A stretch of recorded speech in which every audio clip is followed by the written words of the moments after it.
Do you know the Hell Yes principle? Well, it can change your life. Ultimate freedom.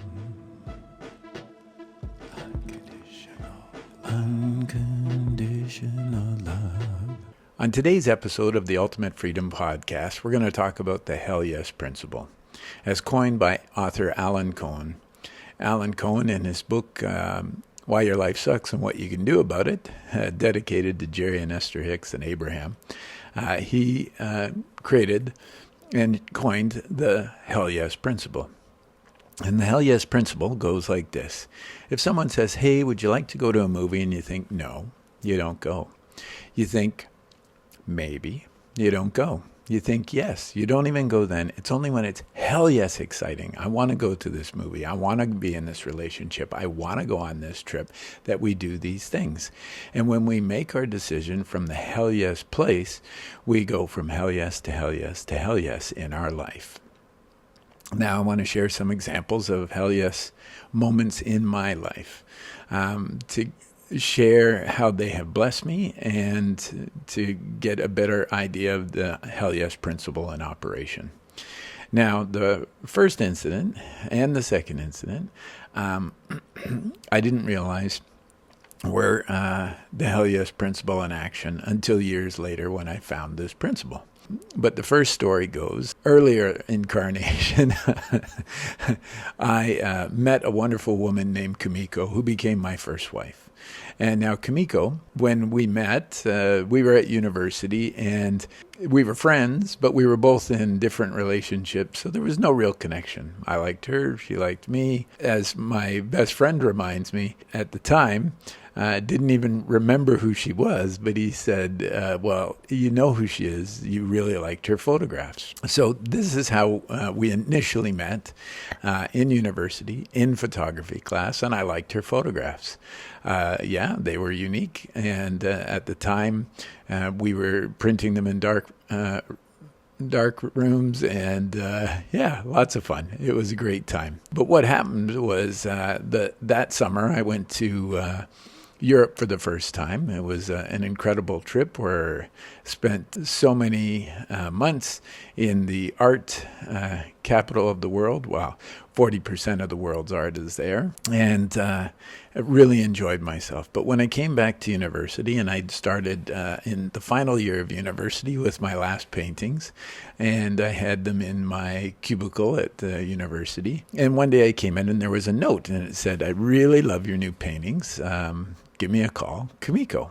Now, as I said, I didn't remember who it was. I asked my best friend, do you think I should call her? What do you think? And he said, you don't have to call her. She's just across the hallway in the class right there. And so I went over and I said, hey, and we went out to a movie. Now, at this point, there was no hell yes between us. It was like just exploring the landscape, seeing if we connected. And she said, yeah, I'd love to go to a movie. And it happened we were going to see the remastered edition of Fantasia, which had just been remastered at the time. And I said to my roommate, I said, Mike, whatever you do, I'm sitting beside her. He already had a girlfriend, and he was like, yeah, no problem. We went to this film, and it was a nice evening, and the next day, when I was at home, Mike called and said, Kimiko is helping me with a table for our apartment. And I said, great. He said, does the place look good? I said, yeah. He said, could you make something to eat? And I said, sure.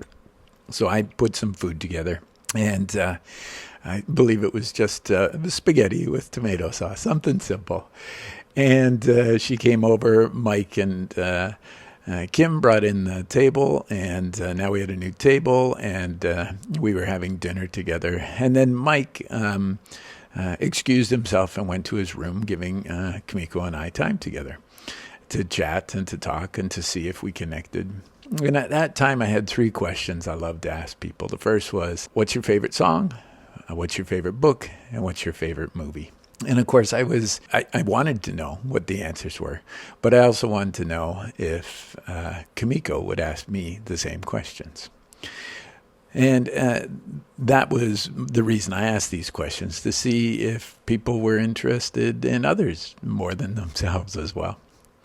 So Kimiko told me her favorite book. It was Skinny Legs and All, I believe, by Tom Robbins, I think.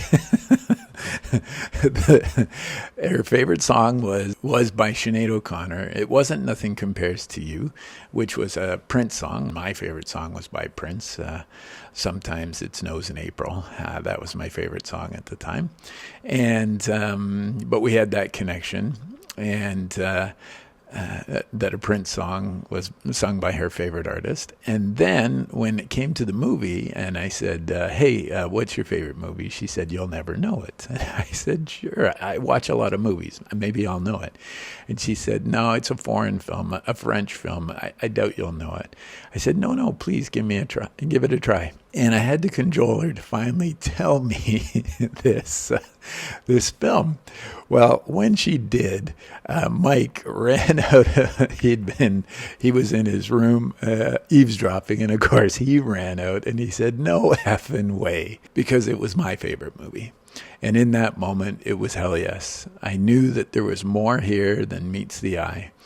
And so that's my first hell yes story. The second hell yes story happened many years later. Kimiko and I had gone our separate ways. Yes, we were married for 10 wonderful years, but we had gone our separate ways. And on this particular day, I had written my first book, I'm Creating My Own Experience, and I was volunteering at a breakfast called Porridge for the Soul Breakfast, where speakers or authors came in and shared uplifting news in the morning, and it was good fun. And on this particular day, there was a woman who, when the door opened and I saw her, I immediately looked at her, and the voice in my head said, you're going to spend some time with this woman. I was like, wow, okay.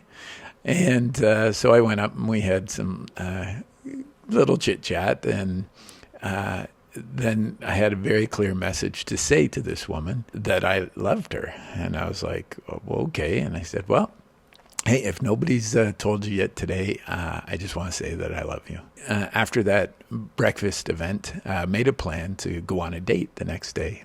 So I went to meet this woman. Her name was Bina, and she became my second wife. And at the the date was absolutely the worst date I have ever been on. And as it was about to end, Bina and we were saying our goodbyes.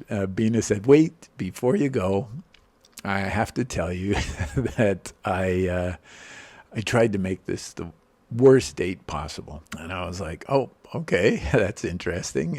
And then she said, I said, well, you succeeded.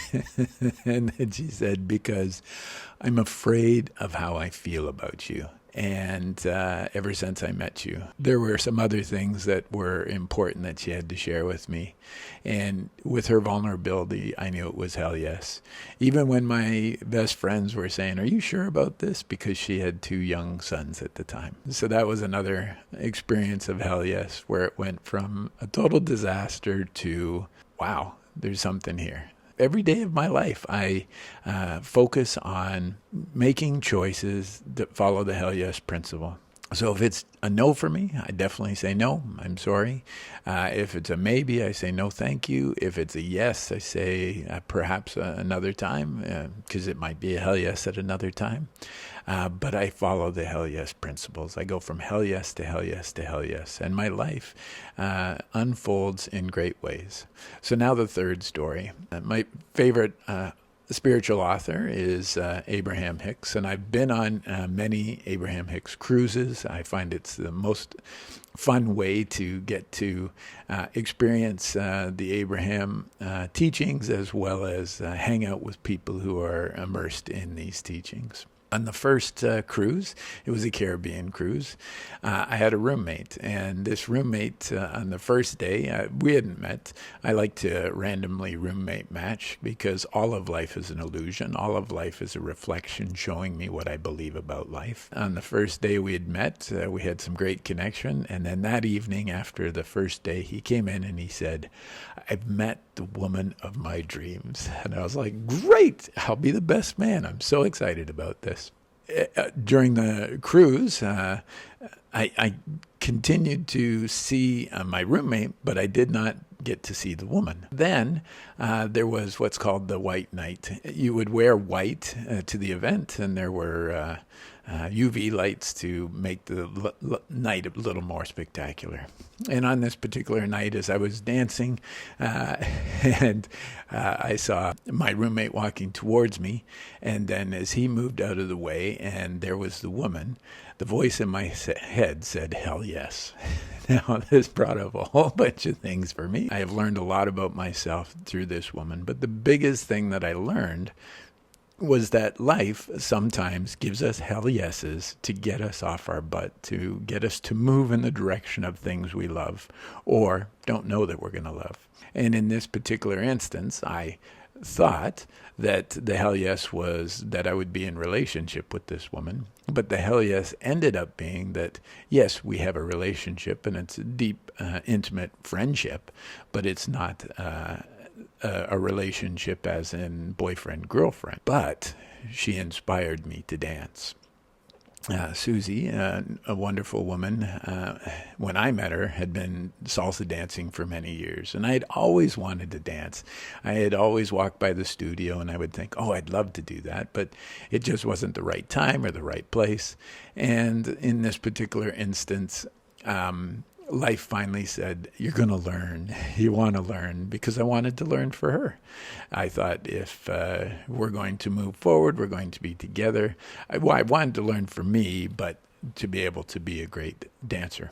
We've known each other now 6 years. What unfolded was what we thought might start as an intimate personal relationship grew into a friendship. When learning any new skill, you have to really jump in and put the time in and get past your fears about it, get past your embarrassment about it, get past all the boring, hard parts, get past the parts where you're very bad at it. And I was very bad in the beginning, to the point now where after 6 years of dancing, I'm pretty good and I love it.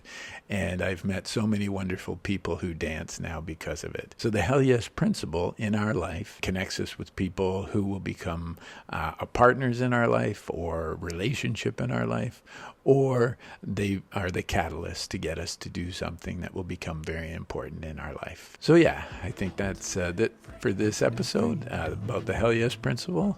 I hope you have an incredible day. I wish you love, success, abundance, peace, health, joy, freedom, fun, sex, kindness, travel, and all the blessings that life can imagine, even better than we can. And if you like this episode, please subscribe, like, share, comment, and I wish you all the best. Have a super day. Juxtapositional dreams. Ultimate freedom.